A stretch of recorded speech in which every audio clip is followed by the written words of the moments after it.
Yo soy Sacil y el día de hoy les voy a hablar un poquito sobre el mito del vampiro, que es uno de los mitos más famosos e importantes que están asociados a la cultura actual.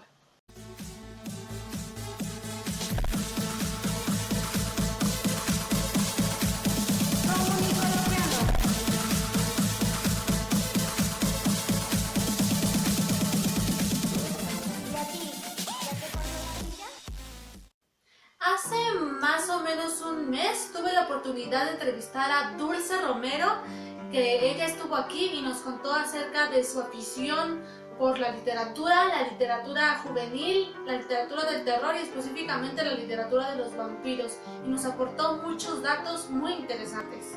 Dulce nos contaba que creciendo con una familia algo excéntrica y esotérica, estas historias habían sido habituales para ella en su casa cuando era niña, siendo contadas por su propia abuela por las noches en la sala de su casa, lo que nos da un claro ejemplo de lo importante que es el mito vampírico hasta hoy en día.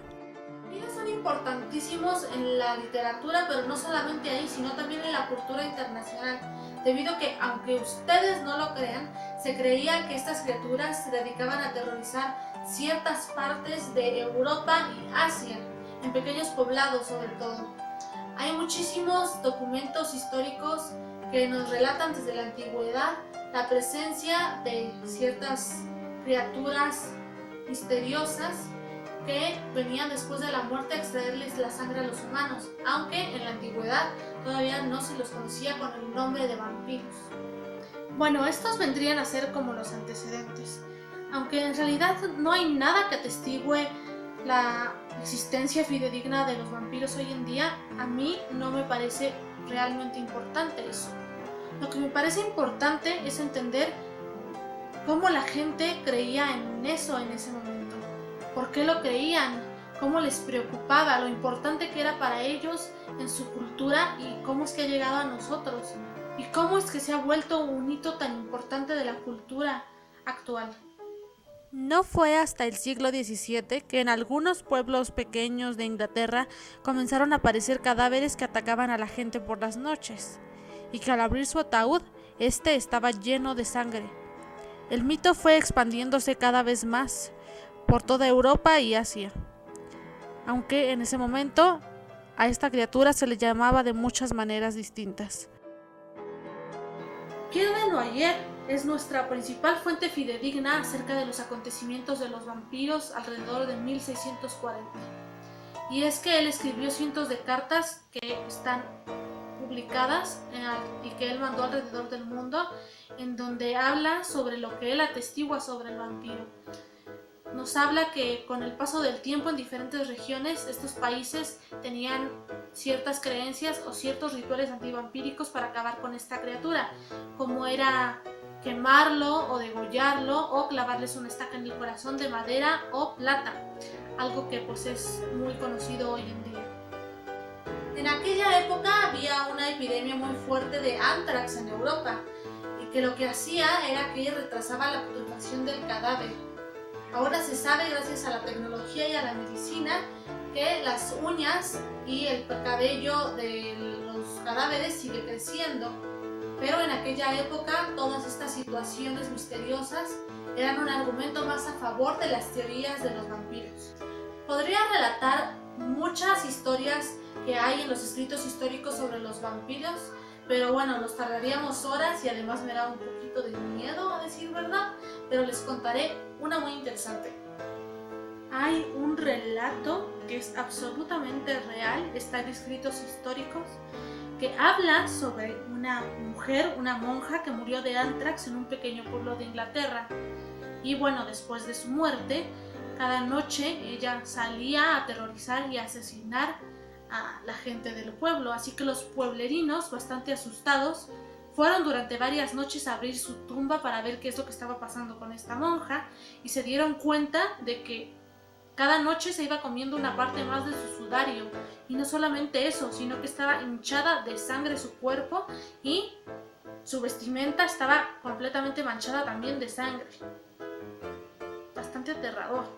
El Papa Benedicto XIV y la reina de Habsburgo hicieron un decreto real en donde prohibían todas estas ideas vampíricas y decían que eran solamente supercherías e ideas paganas, que cualquiera que las difundiera o las creyera pues tendría que ser encarcelado o incluso ejecutado. Todo esto no lo detuvo, claro, y tarde o temprano terminaron publicándose estas noticias de los vampiros en periódicos serios, en donde lo relataban como hechos verídicos. Y bueno, poco tiempo después, el mito del vampiro llegó a la literatura con novelas como El vampiro y el mundialmente conocido y famoso Drácula. El vampiro ha ido evolucionando con el tiempo. Pasó de ser una figura sangrienta en los pequeños pueblos a ser un conde aristocrático y actualmente a ser un sex symbol en la literatura juvenil en ciertas novelas como Crepúsculo, True Blood, Academia de Vampiros y Diarios de Vampiros, entre muchos otros.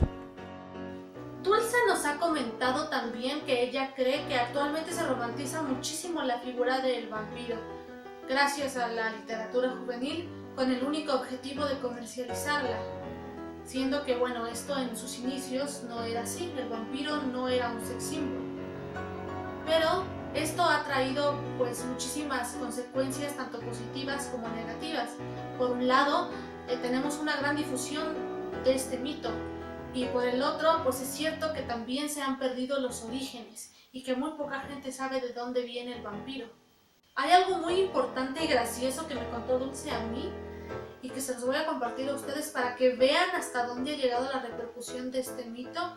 Y es que ella sabe, ha ido a algunos festivales que hay anualmente en algunos pueblos de aquí de México, en los que la gente va y se disfraza de vampiros.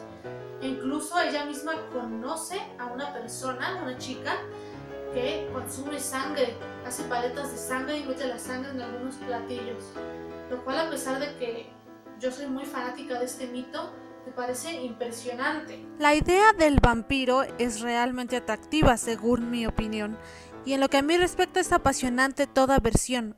Pero igual es importante entender de dónde provienen ideas tan famosas, que han llegado a nosotros y nos apasionan enormemente. Y es que, como podemos ver, el mito del vampiro es mucho más grande y más interesante de lo que jamás nos habíamos planteado. Bueno, eso es todo de mi parte por el día de hoy. Espero que les haya gustado, que se hayan entretenido muchísimo con esta información y que les haya sido de utilidad para conocer más sobre esta figura tan importante que, bueno, como ya lo dije muchas veces, es esencial en la cultura actual. Y no se olviden de darle like, suscribirse y ver los demás videos de este canal que también están muy interesantes. Nos vemos hasta la próxima. Chao.